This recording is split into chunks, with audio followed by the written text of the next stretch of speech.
Kikou!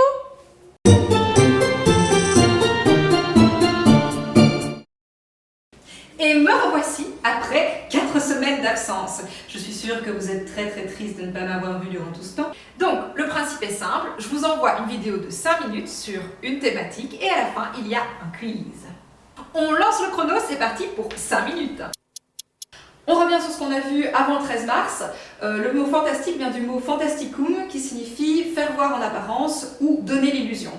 Ce terme apparaît dans la littérature anglo-saxonne au XVIIIe siècle.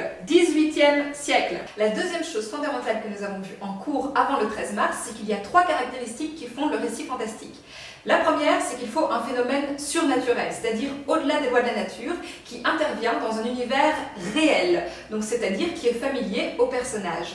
Donc, comme on l'a vu en classe, comme exemple, si je vois une licorne et que je suis dans le merveilleux, je me dis « Oh, une licorne !»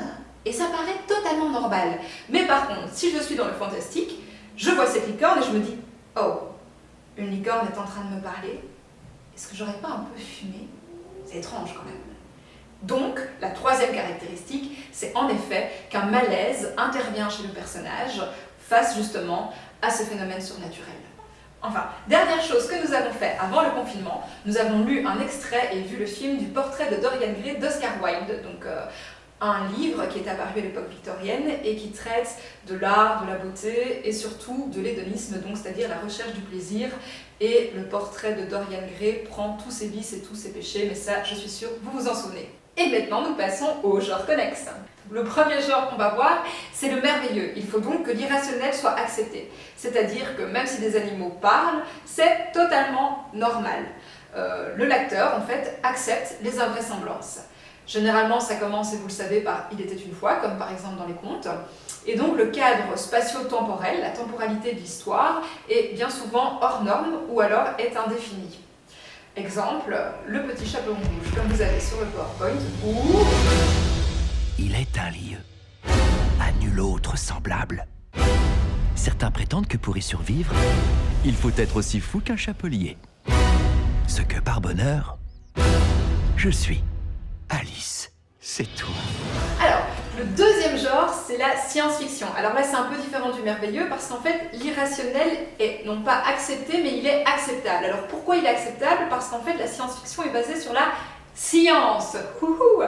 Donc, c'est-à-dire que tout ce qui est surnaturel trouve une explication dans le futur et par une justification scientifique. Donc c'est plus ou moins acceptable, donc irrationnel, acceptable, et non pas accepté comme dans le merveilleux. Alors bien souvent, ces dérives donc liées à la science arrivent avec la technologie ou avec des expériences scientifiques qui ont mal tourné. Donc, comme vous l'avez vu ici, il s'agit de 1984 que nous avons comme exemple, de George Orwell, que je vous présenterai dans la prochaine séance sur les dystopies. Et on est parti avec « Je suis une légende ».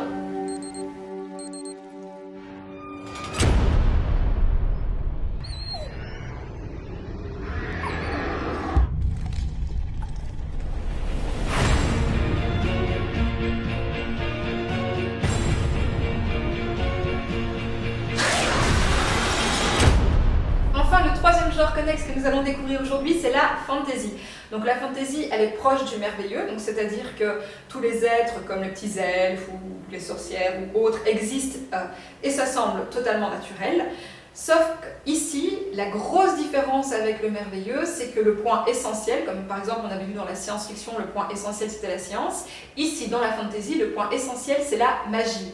Et bien souvent, dans les fantaisies, il y a un affrontement manichéen entre le bien et le mal. Par exemple, dans Le Seigneur des Anneaux de Tolkien. Il est trop fort.